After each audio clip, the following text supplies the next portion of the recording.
first started the Indian Philanthropy Forum, we were fortunate to meet Urban Shet and Bain and Company and talk to them about the need of analytical data and strategic support around philanthropy for the country.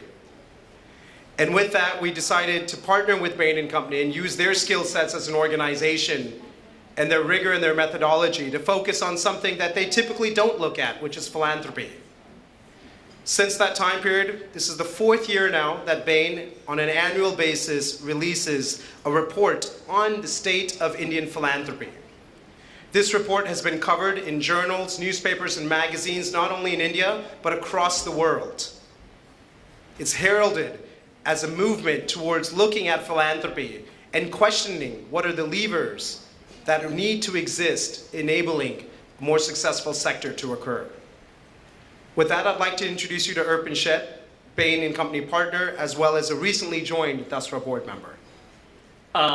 It's a real pleasure to be here, and I think I'll start by just saying it's been a real pleasure for me to be associated with Deva, Lanier, and the Dasra team over the last 4 years. I've had the chance to work with them as a collaborator on the India Philanthropy Report, on their own strategy. My wife and I are honored and privileged to be a member of one of their giving circles in Sneha. And then finally, as Deval just indicated, I've been able to join their board and hopefully contribute there. I can attest to how wonderful an organization it has been. And I thank them for the opportunity to let Bain partner with them on the India Philanthropy Forum. And as Deval said, this is the 4th year in which we've partnered with Dasra on the India Philanthropy Report. And over those 4 years, we've covered a lot of different topics. In the first year, we covered the landscape of philanthropy in India. The second year, we extended upon that topic. Last year, we spent a lot of time talking about the younger donor and the impact of the younger donor on the philanthropic landscape in India. And this year, the topic we'll talk really about is looking at philanthropy in India through the lens of impact, a very practical, on-the-ground view of impact in India.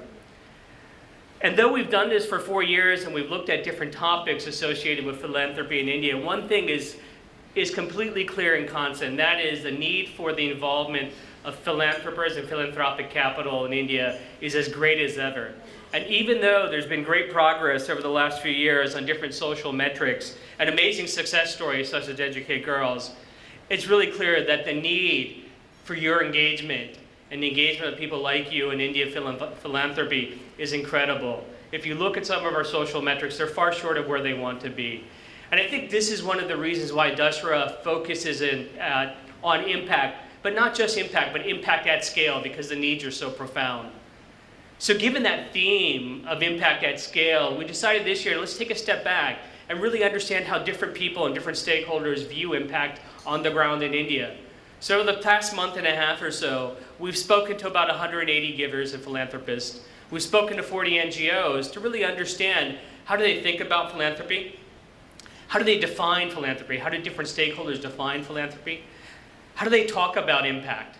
How is that dialogue about impact held? Is it held? What are the challenges with measuring impact, in the Indian context? And those are some of the topics that we're going to explore and talk about, and then also come back around and say, what can we do differently? What can we do as a community of people who are invested financially, emotionally in philanthropy in India? What can we do as a group? And I'm going to turn it over to my colleague, Anand Bhagwati, who will actually talk through some of the report's insights. I think this was an interesting experience for me personally, because while I've been associated with a couple of NGOs in terms of what they're doing, I guess this point of impact has always been one of the niggling questions in my mind personally. And through this bit of research, there are a couple of angles which came out. Some of them are surprising to me, which I want to share with you. And given the people who are assembled here, I do believe the people here can make a tangible difference in helping the right people make impact.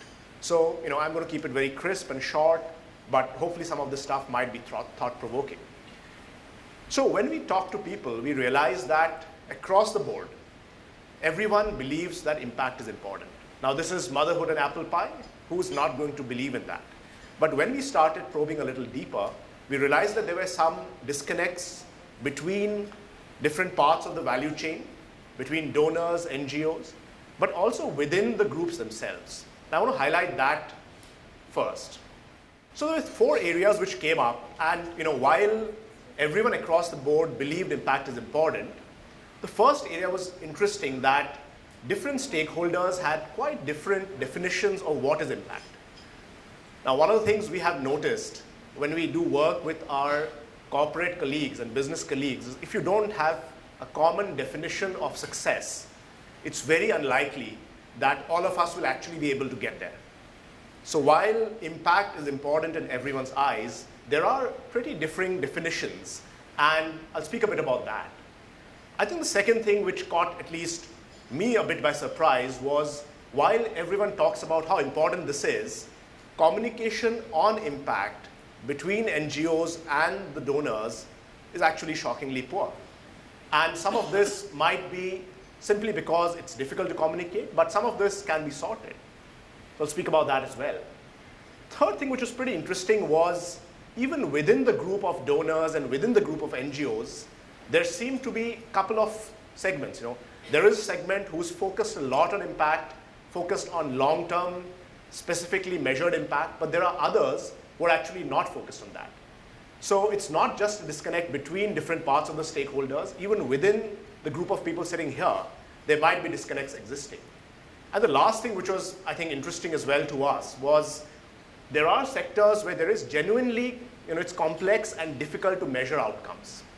And some of these sectors run the risk of losing out support of organized groups like this simply because the kind of work they are engaged in is difficult to measure. And I'll bring that out.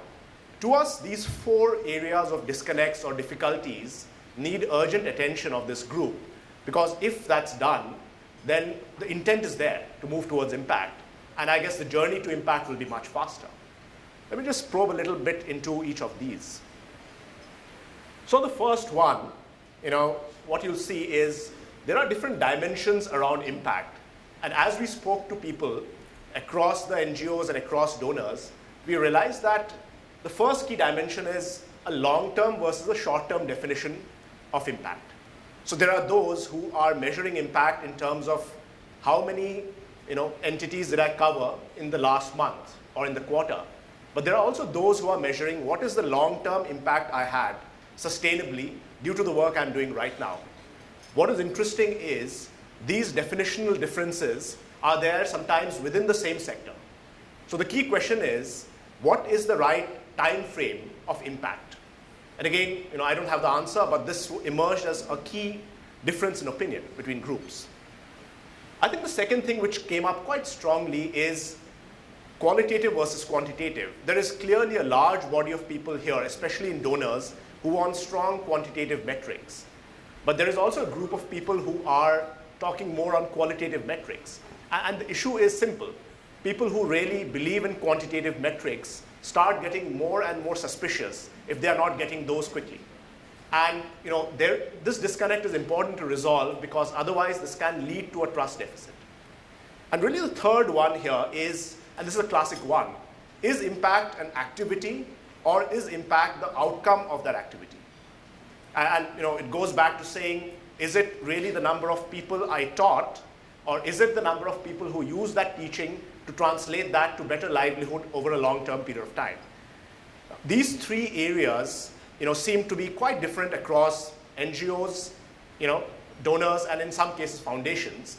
And as we go along, it'll be interesting to start aligning on some of these dimensions. One suggestion which came up actually from the group of donors we spoke to who had bridged this gap quite successfully was sitting down with their NGO at the beginning of every project and having very clear expectations alignment on what is impact. Let's agree it up front. And I guess that made a lot of sense, which is a very upfront agreement on what is impact.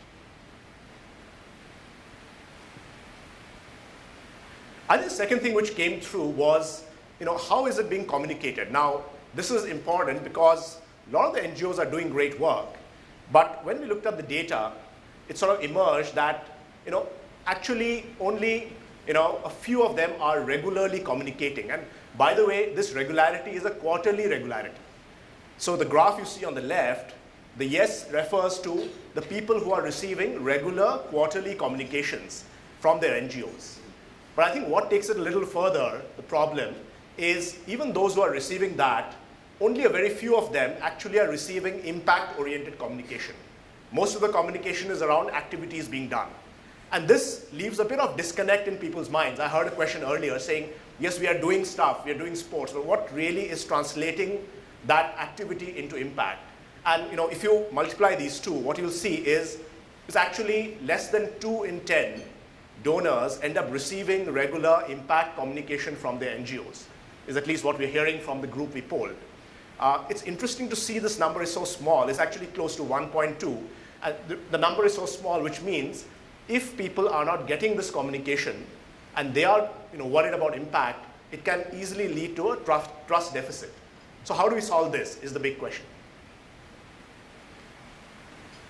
I think the third point really around this was there are some sectors which, we asked the question, how difficult and complex is measuring impact? And while you'll see that the majority feels it's fine, 60% feels that it's not too complex, there is a 40% group, which is not small, who feel that it's actually quite difficult to do it. So when we spoke to them and had interviews with them, we realized that some of them are in sectors which either have an impact over a long-term period or where the impact is hard to quantify because there are multiple variables impacting that individual. Let me take one example. School dropouts being coached on it so that they can earn a livelihood. Seems simple to measure impact, but the reality is the impact is actually saying that if you had done nothing, what would have been the livelihood earned by that person over a 5-year, 10-year period of time versus what you did. And this is actually not such a simple measurement.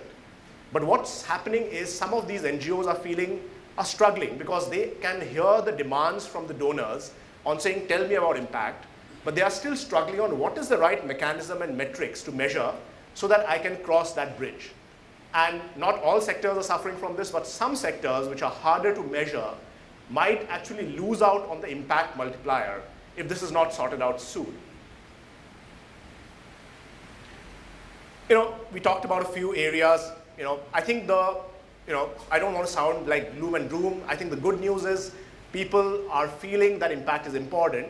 I think the even better news is if some of this is sorted soon, there is a very substantial portion of donors who are saying, we anyway are going to increase our donations over the next few years, but if I get more impact communicated to me and if I believe that impact is being created, I actually will up my contributions as well.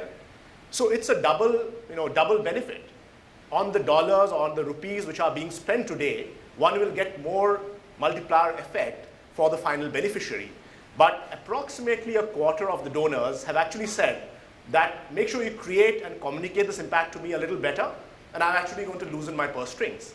So if one is an NGO, this is an interesting point, which is saying not only do I get more effective, I actually increase the corpus of money which is being released. So all in all, it's an interesting problem which has some disconnects. These are quite solvable, but it needs some of us to come together to solve it. But if we do, there is an upside. And we talk to HNIs and we try to get their opinion, but clearly the people who are impact conscious are talking about contributing significantly more if they get this communication. So what does it mean what does it mean for people in this room? And I took a hat on of if I was a donor or if I was an NGO, what would I do a little differently? We talked about some of the disconnects. Actually, some of the answers are lurking within the disconnects. So let me take 2 minutes on this. And if I was a donor, one of the big things which was coming through is, can I agree right up front with the NGO, just sit them down over a cup of coffee and agree saying, okay, this is impact according to me, short-term, long-term, qualitative, quantitative. What is impact according to you? Let's agree on that. Let's align on that. And a simple alignment discussion happening in the beginning usually solves a lot of problems later. But also aligning on the desired frequency of communication, because we see that actually less than 2 in 10 end up communicating according to expectations. So I think if I was a donor, that's something very simple which could help.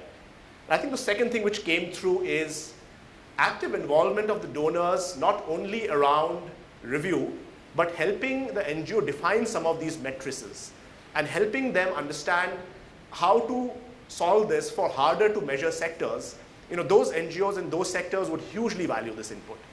Because believe me, the level at which impact measurement is being done in the corporate world, if some of those learnings and best practices start entering these sectors, NGOs will feel very comfortable with using some of those rather than struggling to figure out what to report. So I think these are 2 points which one could leave with the donors in this room. I think as an NGO, the 2 points which came up, and what is interesting is it actually came up with NGOs who are doing this well.